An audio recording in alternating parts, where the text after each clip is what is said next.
Then we go to number 30. A Pharisee is one who's, verse 24, number 30. A Pharisee strains out mosquitoes and swallows camels. And that means it's in a sense the same thing, concentrating on the small things. But I want to point out this. I want to read this in the Living Bible, in the Message Bible. Do you have, let me read it more fully. Careful bookkeeping, that means keeping your accounts, is very commendable. But the basics are required. Do you have any idea how silly you look when you write a life story and it's wrong from start to finish? You write a life story and it's wrong from start to finish, but you're very careful about the commas and the semicolons and the full stops. I like that paraphrase.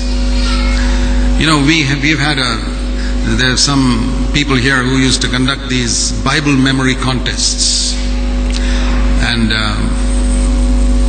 they were not checking whether people were obeying the scripture. You know how they used to give the prize? If people had their commas and semicolons in the King James Version or whatever version put in the right place. And we've had people who spent their months studying where is the comma and where is the semicolon to get this 200 rupees or 300 rupees, what it is. To me, it's absolute stupidity. And you look at the lives of some of these people who win these prizes in all these Bible competitions. They're Pharisees of the first order.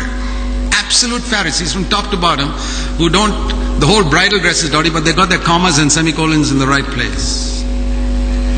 It's a deception.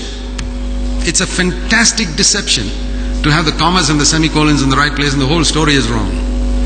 This is a perfect picture of what's happening in a lot of places. But brother, we must put the comma there. I agree you must put a comma there, but the whole story is wrong.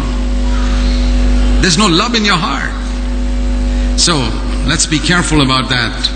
To strain out mosquitoes and swallow camels means small things you pick out. And there are big, massive things. Another place Jesus said about having a beam in your eye and there's a speck in the other person's eye.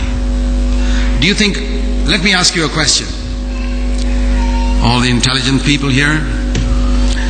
Is adultery a speck or a beam? What do you think?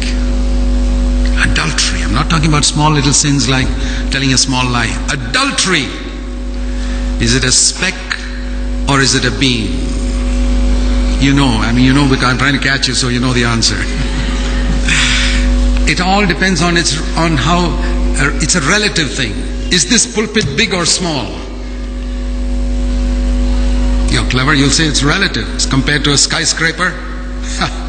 Compared to a skyscraper, this pulpit is a dot. Is the earth big or small?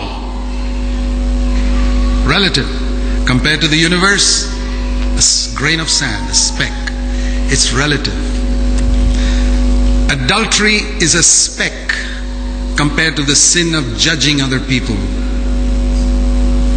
The Pharisees stood there and judged the woman caught in adultery. She had a speck, they had a beam. And that's what Jesus tried to point out. But do you think many of our elder brothers know that even adultery, such a terrible sin, is a speck compared to the terrible sin of not being merciful, not loving, but judging people? I tell you, 90% of our elders don't know it. And that's why our churches are suffering. We are producing Pharisees, multiple Pharisees. We need to judge ourselves more and learn that love is the end of the gospel. To love God with all our heart and to love one another. That's the most important thing. If you don't have that, all this picking out, even Jesus saying even adultery is not serious. It is serious in God's eyes. But your sin is much worse. If we can see that. I believe that even if you owe somebody 5 rupees, that is serious, leave alone adultery. But judging tops the list. Read that article there which you got there on judging. Okay.